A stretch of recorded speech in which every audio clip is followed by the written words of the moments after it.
Once upon a time, my brother got married in upstate New York. This is the story of that weekend and how it turned out to be so much more than just a wedding.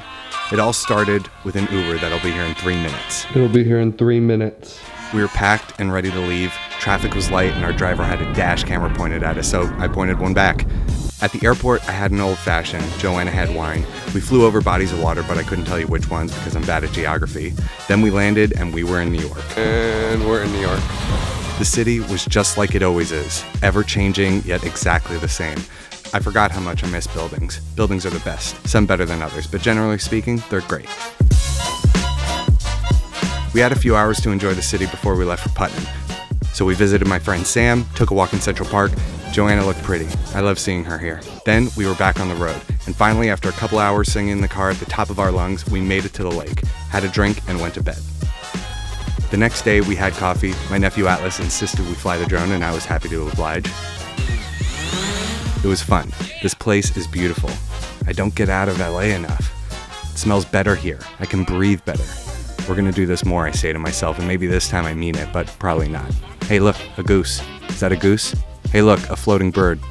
Then it was time for a hike in Manitoba, or Manitoga, I can't remember. Manitoba. Manitoga.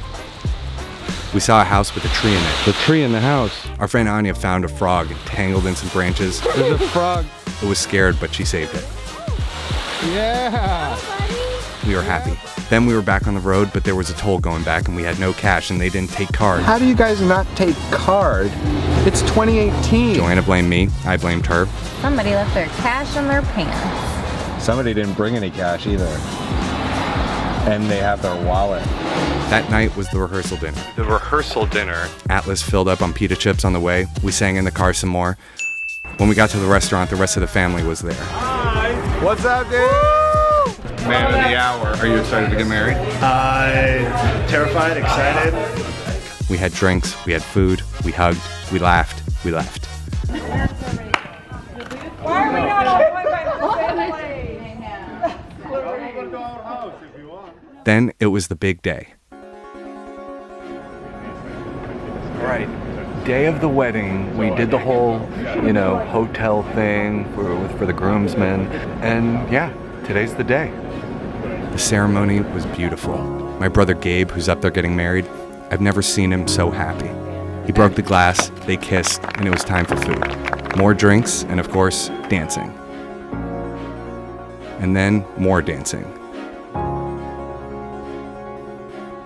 And then more dancing. And then more dancing. And then cake. And then more dancing. We did the hora, almost dropped Gabe. Then we did drop Gabe. Every dance you could think of, we did. That's us doing the chicken dance. That's my mom and dad also doing the chicken dance. And the whole night went off without a hitch.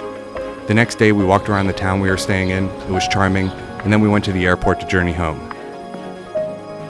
Things aren't always what you expect. I thought I'd just be getting to see my brother getting married, celebrate that. But instead, I felt closer to him than I ever have.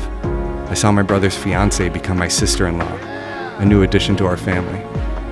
And I saw my parents genuinely happy and having a great time. And that was the best part for me. So that's the story of my brother's wedding. And they lived happily.